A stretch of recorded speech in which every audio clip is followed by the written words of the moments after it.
Hello, नमस्ते प्यारे विद्यार्थियों और प्यारे दोस्तों। आप सभी का स्वागत है ऑलवेज हमेशा की तरह me and my to class के अंदर। और यहाँ पर हम बात करने वाले हैं ये फाइनल ईयर वालों के लिए पॉलिटिकल साइंस में। यस, पॉलिटिकल साइंस के अंतर्गत जो आगामी आपका एग्जाम है अप्रैल में, तो उसी को ध्यान में रखकर इम्पोर्टेंट क्वेश्चंस हैं जो यहाँ पर मैं दे रहा हूँ। और हाँ, बात करते हैं कि क्लासेस कब शुरू होगी, तो बिल्कुल क्लासेस आपके 15 मार्च के बाद शुरू होने वाली है। लेकिन उससे पहले आपके अप्रैल की जो शानदार एग्जाम है, उस शानदार एग्जाम में और बेहतर प्रदर्शन के लिए मैं पॉलिटिकल साइंस के दोनों पेपर के इम्पोर्टेंट क्वेश्चंस यहाँ पर दे रहा हूँ। तो इसको प्रिपेयर करें, इसको लर्न करें अपने एग्जाम के दृष्टिकोण से। और हाँ, आपके लास्ट टाइम पे भी सुपर डुपर क्लास दी थी सेकंड ईयर में, तो इस बार थर्ड ईयर में भी आपके लिए बेहतरीन से भी बेहतर क्लास आपको मिलेगी। तो जैसे कि बात करते हैं, आपका जो दो पेपर हैं, ठीक है ना, थर्ड ईयर के ऑलरेडी आपको पता है ना, आप तैयारी कर रहे हैं। देखो, ये ध्यान रखना कि आपके मोस्ट ऑफ फ्रेंड है जो बाहर होंगे, कोई पार्ट टाइम जॉब वगैरह होंगे, तो उनको भी ये क्लास शेयर करना बनता है, क्योंकि तभी आपके लिए भी इम्पोर्टेंट है कि आप पढ़ रहे तो अपने दोस्तों को शेयर करें और उनको ये भी पता लग जाएगा ना कि एग्जाम वगैरह का भी कौन से प्रश्न तैयार करने, तो everything will be available in this class. देखिए, यहाँ पर ये थर्ड ईयर की बात करते हैं। पेपर फर्स्ट में important questions with answer. Answer मतलब ये पीडीएफ जो है ना, इस पीडीएफ में हर एक के पीछे देखो एक वीडियो लिंक दिया हुआ है। इसका मतलब है कि आपको ये जब पीडीएफ मिलती है अपने ग्रुप टेलीग्राम के अंतर्गत, तो वहां पर इसका आंसर भी मिलेगा। जस्ट आप देन क्लिक करेंगे वहां पे। तो अब बात करते हैं, सबसे पहला प्रश्न जो आपको तैयार करना है एग्जाम की दृष्टि से, अंतरराष्ट्रीय संबंध का अर्थ, प्रकृति एवं चित्र का वर्णन कीजिए। शानदार इंपोर्टेंट है। इसी प्रकार से क्वेश्चन 2 जो है, अंतरराष्ट्रीय संबंधों के आदर्शवादी और यथार्थवादी उपागम की विवेचना कीजिए। तो मतलब ये अल्टीमेटली हर बार इंपोर्टेंट प्रश्न आता है, तो इस बार भी मिस मत करना ये प्रश्न जो दे रहा हूं। नेक्स्ट क्वेश्चन नंबर थर्ड आप लर्न करेंगे अच्छे से कि अंतरराष्ट्रीय में राज्यकर्ता और राज्येतर, अंतरराष्ट्रीय संबंधों में यहाँ पर है प्रश्न है कि भाई अंतरराष्ट्रीय संबंधों में राज्यकर्ता और राज्येतर, राज्यकर्ता की भूमिका पर प्रकाश डालिए। कहने का मतलब है कि अंतरराष्ट्रीय संबंधों में राज्यकर्ता का मतलब क्या है और राज्यकर्ता की क्या भूमिका है, उसको आपको समझाना होगा। क्लियर। इसी तरह से नेक्स्ट अगर बात करें, जैसे कि आपके इम्पोर्टेंट है, तो उसी इम्पोर्टेंट सीरीज में जैसे आगे बढ़े, तो अब देखिए यहाँ पर आगे की कड़ी में कुछ इंपॉर्टेंट क्वेश्चन आपको बता देता हूँ। क्लियर। और हाँ, साथ साथ में ये नोट करना, क्योंकि नोट करना जरूरी है एग्जाम की दृष्टि से। ओके, तो देखिए जैसे पांचवा जो क्वेश्चन है वो एक बार यहाँ नजर दौड़ा दीजिए, उससे भी आपको आइडिया लग जाएगा। ठीक है ना। तो देखिए क्वेश्चन नंबर जो फिफ्थ है, शक्ति के लिए संघर्ष मॉर्गेनथाउ पर एक लिख लीजिए। यानी शक्ति संघर्ष की राजनीति, यानी राजनीति क्या, शक्ति संघर्ष की राजनीति। तो इसके ऊपर दृष्टिकोण को अगर देखें तो मॉर्गेनथाउ के शक्ति संदर्भ में जो विचार दिए गए उसको आपको समझाना होगा। क्लियर। तो ये आप लर्न कर लेना। क्वेश्चन नंबर जो 6 है ना, क्वेश्चन नंबर 6 है कि शक्ति संतुलन का अर्थ और विशेषता बतानी है। ये प्रश्न भी डेफिनेटली आपके आने वाला है, और यहाँ पे जैसे क्लिक करते हैं तो इसी प्रश्न का उत्तर आपको मिल जाएगा। नेक्स्ट क्वेश्चन नंबर 7 है कि शीत युद्ध के अर्थ, कारण और प्रभाव को समझाइए। कोल्ड वॉर या शीत युद्ध के कारण, अर्थ, प्रभाव को समझाना है। तो ये प्रश्न तैयार करना फर्स्ट पेपर में। क्वेश्चन नंबर 8 जो है कि गुण निरपेक्षता का अर्थ, प्रकृति का वर्णन कीजिए। शानदार क्वेश्चन रहेगा। क्वेश्चन नंबर 9 जो है वो है गुट निरपेक्षता की उपलब्धियां और वर्तमान परिप्रेक्ष्य में गुट निरपेक्षता की प्रासंगिकता के बारे में बताना है। तो ध्यान रखना, वैसे आप सभी को पता है आपका पेपर है वो 3 पार्ट में होता है, ए बी सी। ए में छोटे क्वेश्चन, बी में मीडिएटर एंड सी में लॉन्ग टाइम के क्वेश्चन होते हैं। क्लियर। तो इसी तरह से आगे बढ़ते हैं, और यहाँ पर जो नेक्स्ट आपको मैं बताने जा रहा हूँ उसको भी एक बार देख लीजिए कि इसके आगे के इंपॉर्टेंट क्वेश्चन कौन कौन से हैं। तो देखिए यहाँ पर क्वेश्चन नंबर 9 है गुट निरपेक्षता की उपलब्धियां, और ये तो हो गया। चलो क्वेश्चन 10, अमेरिका की विदेश नीति की क्या विशेषता है, ये प्रश्न आता रहता है। इसी तरह क्वेश्चन नंबर 11 है कि चीन की विदेश नीति की प्रमुख विशेषता या उसकी समीक्षा कीजिए। तो ये आपके इंपॉर्टेंट रहने वाला है। इसी तरह से नेक्स्ट अगर आपके बड़े हैं जो इंपॉर्टेंट आपको बता रहा हूं, तो क्वेश्चन नंबर 12, भारत अमेरिकी संबंधों की नवीन प्रवृत्तियों की विवेचना कीजिए। याद कर लीजिएगा।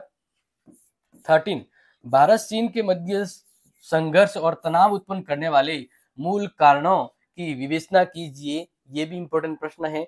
यस इंपॉर्टेंट है, वही बता रहा हूँ, तैयार कर लेना, क्योंकि छोटे बड़े प्रश्न भी यहीं से बनने वाले। क्लियर। इसी तरह से क्वेश्चन नंबर 14 है कि भारतीय विदेश नीति की मुख्य विशेषता क्या है। हाँ, भारतीय विदेश नीति की मुख्य विशेषता क्या है, ये आपको लर्न करना होगा। नेक्स्ट क्वेश्चन 15 है कि भारत और पाकिस्तान के बीच संघर्ष उत्पन्न करने वाले मूल कारण कौन कौन से हैं, वो आपको अच्छे से लर्न करना है। यस, बिल्कुल। आगे बात करते हैं क्वेश्चन नंबर 16, अंतरराष्ट्रीय राजनीति की समकालीन प्रवृत्तियां। अंतरराष्ट्रीय राजनीति की समकालीन प्रवृत्तियों पर प्रकाश डालिए। ये भी इंपॉर्टेंट क्वेश्चन लर्न कर लीजिएगा। यस, बिल्कुल। आगे बढ़ते हैं इसी तरह से नेक्स्ट इंपॉर्टेंट, तो देखिए क्वेश्चन 17, मानवाधिकार की अवधारणा को समझाइए। यस, मानवाधिकार की अवधारणा जो है ना, उसको आपको समझाना है और ये प्रश्न भी आपके इंपॉर्टेंट रहने वाला है। नेक्स्ट यहाँ पर आगे बढ़े और जो इंपॉर्टेंट प्रश्न है वो भी एक बार यहाँ पर आप नजर डाल दीजिए, क्योंकि आपको लर्न करना है एग्जाम के दृष्टिकोण से। देखिए नेक्स्ट है कि भूमंडलीकरण क्या है, इसके लाभ और हानियों को बताइए, ये याद कर लीजिएगा। नेक्स्ट है सार्क पर निबंध लिखिए। अंतरराष्ट्रीय संगठन सार्क है, यूएनओ है, तो वो भी आप ले सकते हैं। इसके अलावा आसियान के संगठन कार्य और भूमिका का विवेचन कीजिए। एक याद रखना साथ में, यूरोपीय यूनियन और यूएनओ, इनके संदर्भ में शॉर्ट इंपोर्टेंट क्वेश्चन आ सकते हैं। यूरोपीय यूनियन और अंतरराष्ट्रीय यानी संयुक्त राष्ट्र संघ, तो ये भी याद कर लीजिएगा। ये तो मैंने आपको बता दिया इंपॉर्टेंट। और आपको अगर इनके नोट्स चाहिए ना, कहेंगे सर इसके नोट्स क्या मिलेंगे, तो डाउनलोड करना है प्ले स्टोर से ऐप, क्लासेस ऐप, और सब्जेक्ट वाइज नोट्स आपको मिल जाएंगे। बात करते हैं पेपर 2 के लिए इंपॉर्टेंट क्वेश्चन जो है, तो वो देख लीजिए। यहाँ पर ये थर्ड ईयर पेपर 2 के लिए most important question with answer यहाँ मिलेंगे। तो देखिए पहला है लोक प्रशासन के अर्थ क्षेत्र और पोर्ट्स का की विवेचना कीजिए। ये अच्छा शानदार प्रश्न है, ये वैसे पेपर 2 के लिए, और हर पेपर आप सभी को पता है 100 नंबर का होता है। 2 है क्वेश्चन, अध्ययन विषय के रूप में लोक प्रशासन के विकास पर निबंध लिखिए। याद कर लीजिएगा। क्वेश्चन नंबर 3 है लोक प्रशासन से आप क्या समझते हैं, लोक प्रशासन और निजी प्रशासन में अंतर बताना है। इसी तरह से क्वेश्चन नंबर 4 जो है लोक प्रशासन के अध्ययन के विभिन्न उपागमों की विवेचना कीजिए। बहुत इंपॉर्टेंट प्रश्न है जो दे रहा हूं, अच्छे से याद करना, छोटे बड़े बिल्कुल आएंगे, और मैराथन क्लास वैसे एग्जाम के टाइम पे जरूर लेंगे। यस, तो आगे बढ़े। यहाँ पर कुछ इंपॉर्टेंट जो क्वेश्चन 6 है वो पूरे हम यहाँ पर बताएंगे आपके एग्जाम के नजरिए से। क्लियर। तो देखिए अब यहाँ पर बात करते हैं, यस, क्वेश्चन नंबर यहाँ पर जो आपके सामने शो है, तो उसको भी देख लीजिए। देखिए नेक्स्ट क्वेश्चन जो आपको यहाँ पर बता रहे हैं उस पर ध्यान दीजिएगा। क्वेश्चन नंबर 5, नवीन लोक प्रशासन की अवधारणा की विवेचना कीजिए। नवीन लोक प्रशासन की, ओके। एंड क्वेश्चन नंबर 6 जो है कि लोक प्रशासन की विभिन्न अध्ययन पद्धतियां कौन कौन सी है, इसके बारे में विस्तार से बताइए। क्वेश्चन नंबर 7, निर्णय निर्माण में हर्बर्ट साइमन के सिद्धांत की व्याख्या कीजिए। बड़ा शानदार प्रश्न है, याद कर लीजिएगा। क्वेश्चन नंबर 8, नेतृत्व क्या है और नेतृत्व के विभिन्न प्रकारों की विवेचना कीजिए। क्वेश्चन 9, प्रशासन संचार व्यवस्था पर निबंध लिखिए, यानी प्रशासन में संचार की क्या भूमिका है, क्या महत्व है, क्या प्रकार है, तो इस प्रकार से प्रश्न बनता है। क्वेश्चन 10 है अभिप्रेरणा के प्रकारों को समझाइए और अभिप्रेरणा पर एक निबंध लिखिए कि लोक प्रशासन में अभिप्रेरणा किस प्रकार का रोल भूमिका निभाती है। क्वेश्चन नंबर 11 है नौकरशाही की अवधारणा को स्पष्ट करें, या नौकरशाही के संबंध में मैक्स वेबर का दृष्टिकोण भी पूछा जा सकता है, लर्न कर लीजिएगा। आगे बढ़े इसी प्रकार से क्वेश्चन नंबर 12, नौकरशाही पर, ये लो मैं भी जस्ट बात करी थी, वही प्रश्न आया कि नौकरशाही पर मैक्स वेबर के विचारों की विवेचना कीजिए। मैक्स वेबर के अकॉर्डिंग नौकरशाही क्या है, डिटेल से बताना, क्योंकि लोक प्रशासन में नौकरशाही का बहुत ही अहम रोल होता है। चलो ये चीज आपको क्लियर हो गई। चलो अब आगे बढ़ते हैं। इसी तरह से नेक्स्ट इंपोर्टेंट क्वेश्चन जो आपके हैं पेपर 2 का, जो पूरे क्वेश्चन जो है वो यहाँ पर मैं आपको बता देता हूं। तो देखिए नेक्स्ट जो है क्वेश्चन यहाँ पर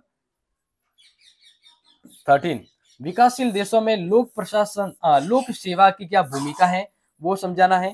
क्वेश्चन नंबर 14 जो है इंपोर्टेंट, भर्ती का क्या तात्पर्य है, भर्ती के तरीकों की विवेचना कीजिए, क्योंकि लोक प्रशासन यानी सरकार, और सरकार के काम करने के लिए सरकारी कर्मचारी चाहिए, तो उसकी भर्ती किस प्रकार से होती है, कैसे होती है, और किस तरह से इसकी क्या भूमिका है वो बताना है।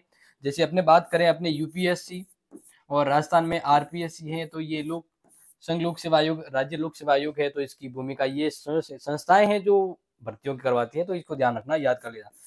नेक्स्ट प्रश्न है प्रशासन में प्रशिक्षण के प्रमुख उद्देश्य और प्रकारों का वर्णन कीजिए। तो प्यारे विद्यार्थियों, जैसे कि मैंने आपको कहा एग्जाम की दृष्टिकोण से आप इसको याद कर लीजिएगा, ये बहुत ही इंपॉर्टेंट रहने वाला है। नेक्स्ट बढ़ते हैं। तो देखिए नेक्स्ट क्वेश्चन नंबर 16 जो है वो आप देख लीजिए, आपको वैसे अच्छे से दिख रहा होगा, विजिबल होगा। देखिए क्या लिखा है, बजट की अवधारणा क्या है और इसकी रूप बताते हुए बजट निर्माण कैसे किया जाता है वो बताना है पेपर 2 के अंतर्गत। नेक्स्ट 70 नंबर है लेखा परीक्षण पर एक निबंध लिखिए।